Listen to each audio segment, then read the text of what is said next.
what I'm always encouraging people to do is to be looking at those analytics, but looking at them early so that you're not caught off guard. So you're not at the final moment of one click before midnight and you've got to submit your data to the state, that you're not running around looking for this piece of information or that piece of information.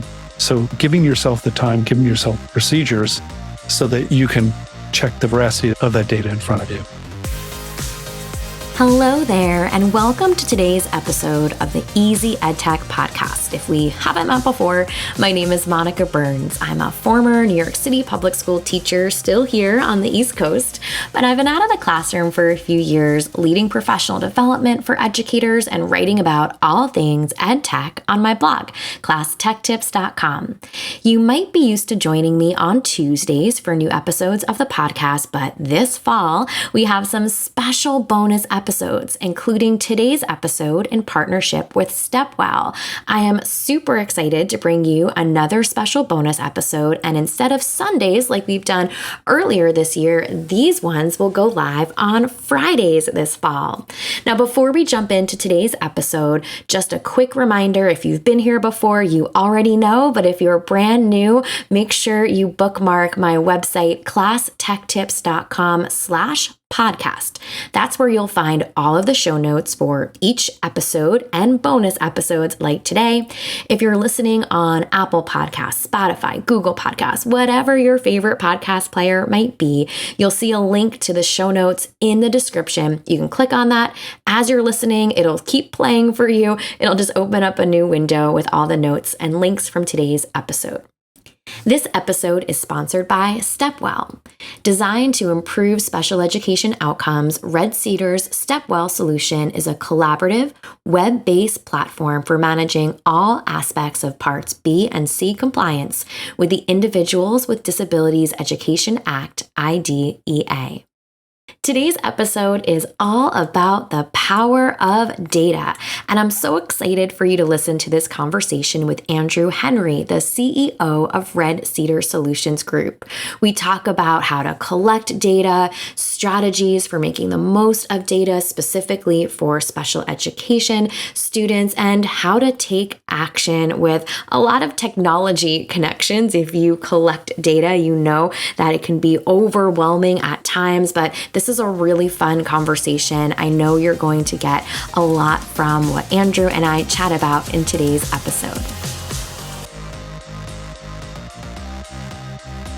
Welcome to the podcast. I am so excited to have you on today to talk about all of the ways data is really transforming education, including special education. But before we dive into the power of data, Andrew, I'd love for you to share a bit about your role in education and let listeners know what your day-to-day looks like. Yeah, that sounds great. Well, thanks, Monica, for having me today.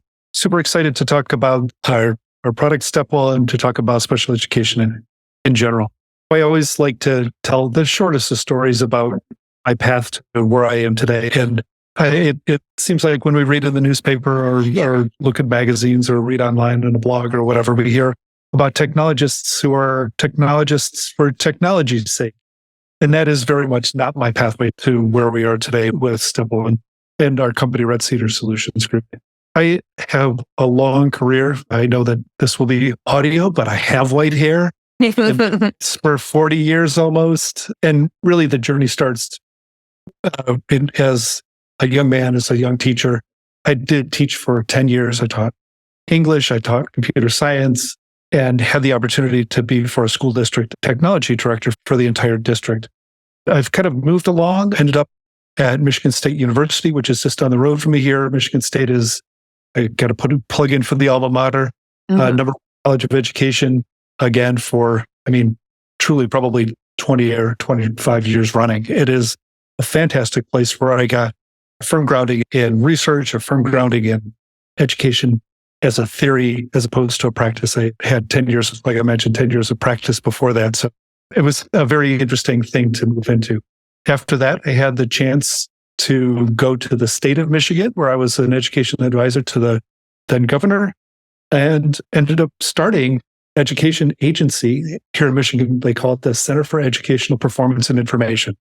So that's a really long word to say we did all the data, whether it was student data, whether it was teacher data, school safety. I mean, it was all kinds of program data and so on. We started under my tenure there, the very first longitudinal data system for the state. And we did our very first collections way back in 2001.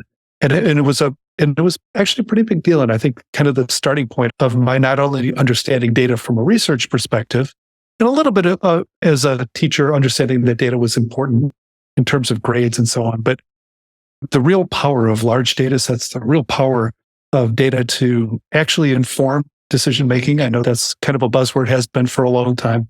But that answering that question of what does it really mean to have all this data and move along.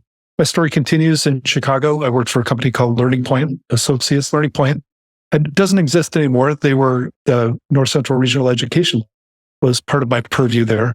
I was the chief officer for research and development. And that was kind of my introduction to this idea that we can build applications. I mean, it shouldn't be a surprise, I guess, but what I saw when I was going around the country in our region were at that point, lots of data, but very little application, very little that was actionable, right? I mean, that's another buzzword, actionable data. And I worked at Learning Point for several years, and at a certain point thought to myself, I think I have a passion for this. I'm going to start a company. So I started Red Cedar Solutions Group in 2016. Fast forward there, we've been working with states around their large data systems, building applications for others in education. And about 4 years ago, kind of get to the point where we're at Stepwell, where we have this idea that taking all that data around special education, we had been talking with educators across the state in Michigan about their experiences with compliance really in special education. We all know IDEA is important. It's big. It requires a lot of work on the part of districts, but also on the part of the state to kind of just do the mechanics of monitoring and doing the mechanics of understanding whether a district is in compliance or not. And we just kind of saw what we think is a really great opportunity. We've had some good success in it with some of our state installations. And it's really about that platform for special education in particular to make monitoring easier and to gain greater visibility into the system that's in place at a district or even at a whole state. As you were talking, I was thinking about that word actionable, right? That you said related to data. It's definitely something I think about a lot. As we're recording this, I was just in Miami earlier this week, much warmer than where you and I are respectively today. Talking about formative assessment data at an event or formative assessment collection. And one of the things I often say is, how are we going to use this, right? There's no point in collecting this data unless we're going to do something with it. And today, as we're talking about the power of data, what are some of the key data points schools should be tracking specifically for special education students? Yeah. So when we think about data for special education at a school or district level, we all know that means IEP data, right? So one of the things that I often think about is in terms of what Stepwell does or what Stepwell enables. It's really taking all that data that's in an IEP or in a SIS or a student information system and making it into something that can be used either in the process of improvement, in the process of better delivery of instruction for a student, creating a better environment around a student. And it all starts with that IEP data. So one of the shortcomings that we saw in the industry around data for special education, and I think that this is pretty true even today, is that a lot goes into making an IEP required, so you have to do it. But a lot of folks are, well, we're doing good work. We know how we're going to interact with a student. We know what their goals are, and so on and so forth. So the IEP kind of becomes a chore. And I think that it's because it's so one purpose, right? You have that once a year meeting where all the teachers sit around, you look at the IEP and you make decisions. Hopefully you're doing that a couple of times a year, but it's kind of a dead document. It's kind of stale. It's a mirror look for the most part. And what we want to do is take that IEP data We do have a partnership. We're a preferred partner with Power School and their special programs. And there is a feed that we put in place so that you're able to look at those students where they are at a point in time. We don't do it daily, but it is very current data. So right now they're looking at data from a month ago or the beginning of school. And so the real data starts at that IEP. And it's something that I think with systems like Stepwell sitting on top of that data, it gives you good visibility into what's happening system-wide. And I want to be clear, with Stepwell, we're not in the business of talking in particular about one student. We're not talking about Johnson. We're looking at a system, and we're looking at those data and analytics. When we bring all that IEP data together, when we look at how long some of those indicators, you've got an indicator for IDEA, for Part B that says, when you know about a student, you have a certain amount of time to create an IEP, right? I can know at an individual kid level that we did hit that mark. Maybe we didn't. That's not, but probably did.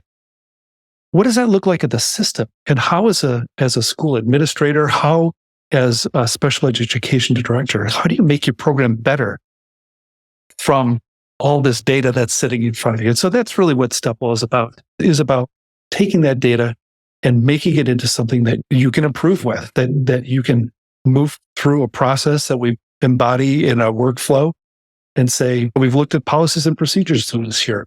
This is what we're going to do. We're going to institute a new practice. We're going to have new procedures or whatever, and then kind of move through. We do have something called a student record review. This is something that most districts do on their own. States sometimes require it of a district that might not be in compliance. They'll do a student record review of IEPs to kind of see what's going on there. We have that built into the tool. And from that student record review, you aggregate that data up and you say, oh, there's some trends here. There's some things that are not what we're really looking for, not what we want.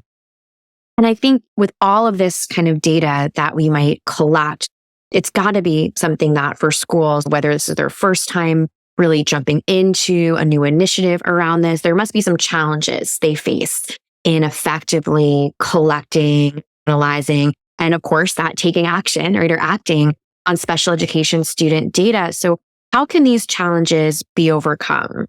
Yeah, it's a great question. It's one that I get all the time. And the number one thing is paying attention to the data. This is not sometimes I've seen the situations where it's relegated to the tech director or the tech director office. And they're going to approach it. They're going to approach that data like it's a number problem, like it's a data problem, like it's a kind of on and off switches. Mm-hmm. Is it there? Is it not there? But really the quality of it goes beyond. And when I say the quality, it's that integrity of the data. Does it really reflect what's in front of you? So that's really the first place. And Monica, every year there is reporting that has to happen from a district to the state. So the districts will often start months ahead of time. They'll go to their SIS, they'll go to their IEP tool.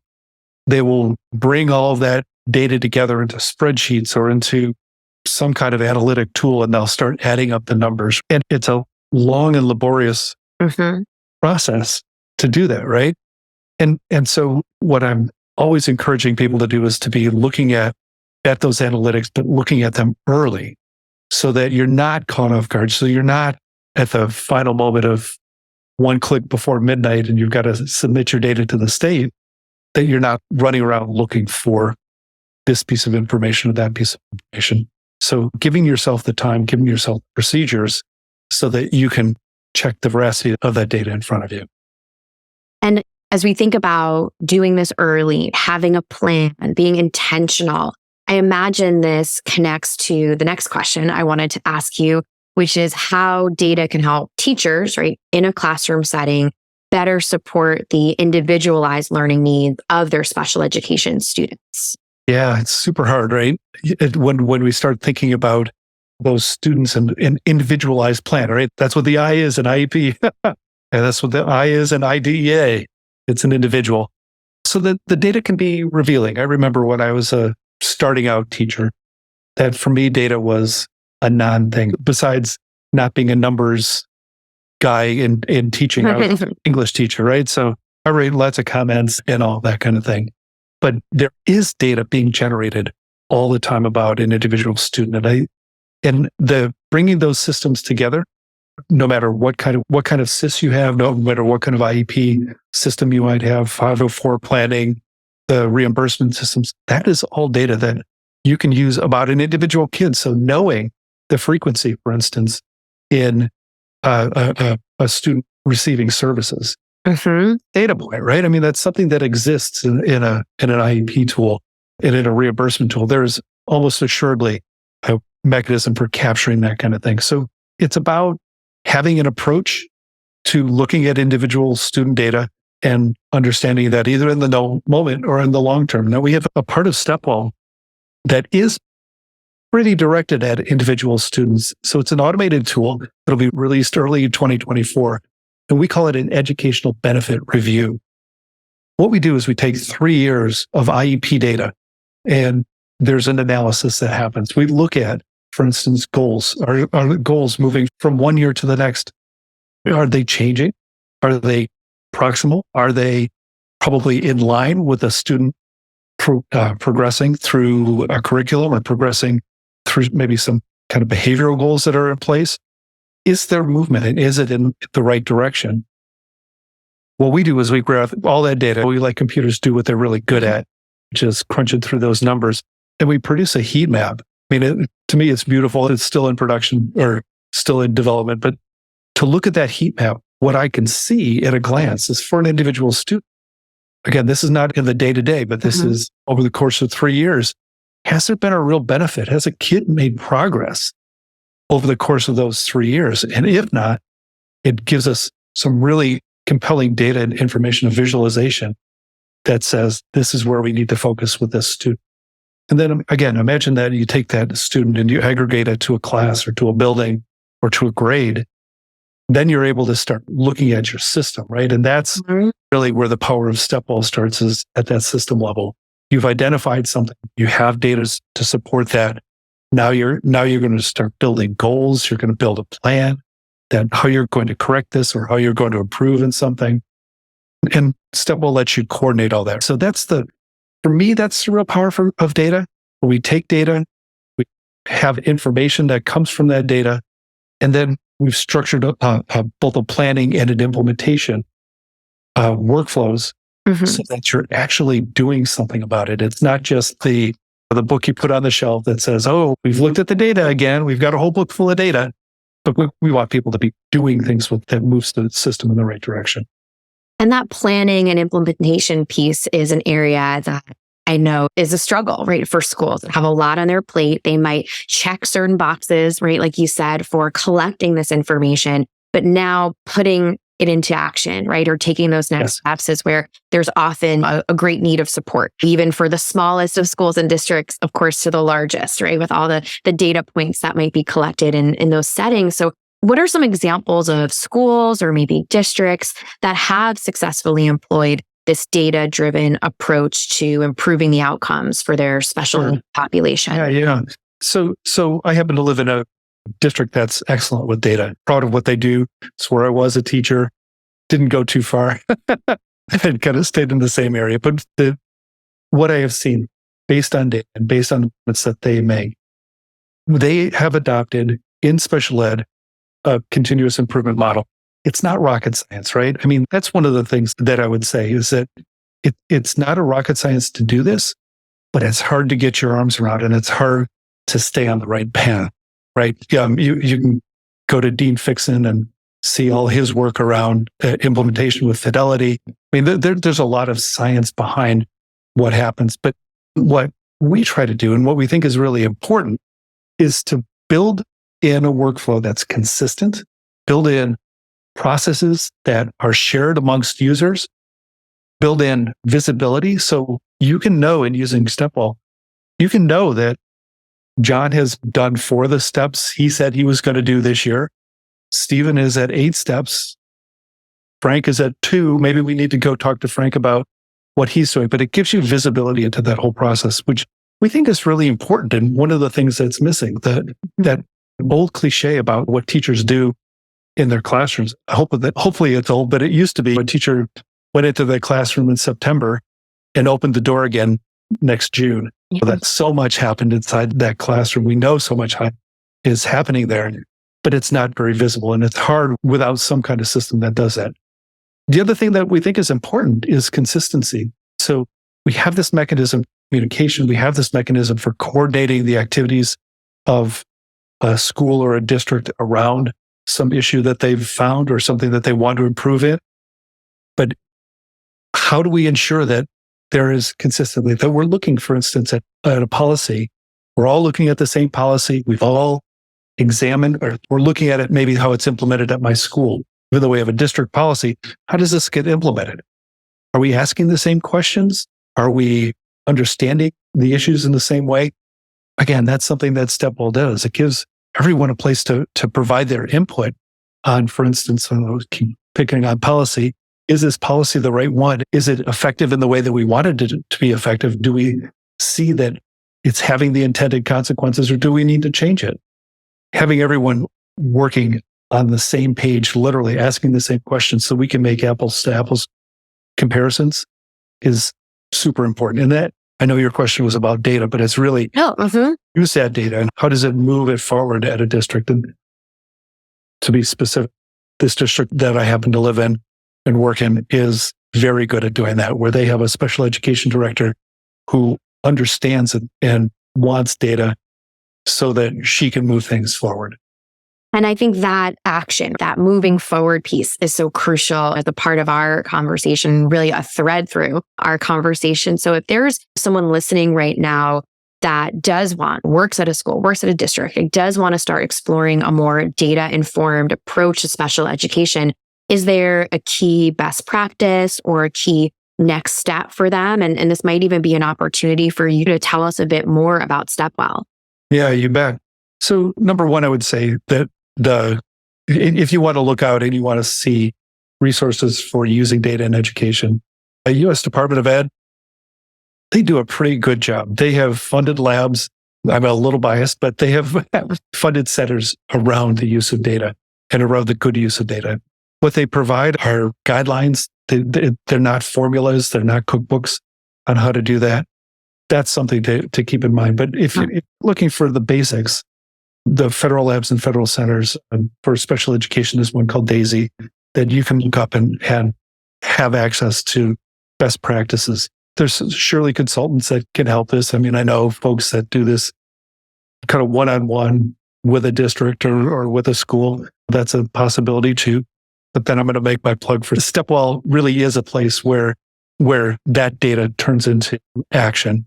And Stepwell, you can go to our website, www.stepwelled.com, get all kinds of information. You can see some demos about how the application works. You are certainly able to look at that and kind of interrogate the tool through videos. We have some videos about how the tool works. We're, of course, glad to talk with you about what a district might need in terms of getting data together and all that. We do consult with that as well. And we do exercise best practices around extracting data from data systems, whether it's with our partner PowerSchool or with another. We know that there are lots of IEP tools out there, but the site is a pretty good place to start if you're thinking about how data can influence and be a part of your continuous improvement in special ed. Well, that's perfect. And I will link out to all of the resources you mentioned to the website. So anyone who's listening right now can tap and find out more information. Andrew, this was such a wonderful conversation around the power of data. Thank you so much for your time today. Yeah, well, thank you, Monica. I appreciate your time and appreciate being able to talk about the power of data in special ed. I hope you enjoyed this conversation with Andrew. This was a wonderful deep dive into data collection and some of the considerations if you're looking for a school-wide, district-wide platform for collecting and taking action on the data that you collect over the school year. So let's finish up this episode like we always do with a few key points to help make this EdTech easy. Reflect on how you are collecting data. Determine if you are taking action on the data you collect. Find a system that can support data collection for your school or district. And remember, you can find today the show notes with all of the resources, everything we talked about, including ways to connect with the team at Stepwell by going to classtechtips.com/podcast or clicking on the show notes button in the description in your favorite podcast player, whatever app you're using to listen to this episode. Again, a big thank you to our sponsor for this episode, Stepwell. To learn more about Stepwell, please visit www.stepwelled.com. If you're listening to today's episode on Apple Podcasts or Spotify or even another favorite app, don't forget to tap on the follow button. When you follow along with the podcast, each new episode will download for you automatically, whether it's a Tuesday episode or one of these Friday bonus episodes. So make sure to press that follow button so you don't miss a thing.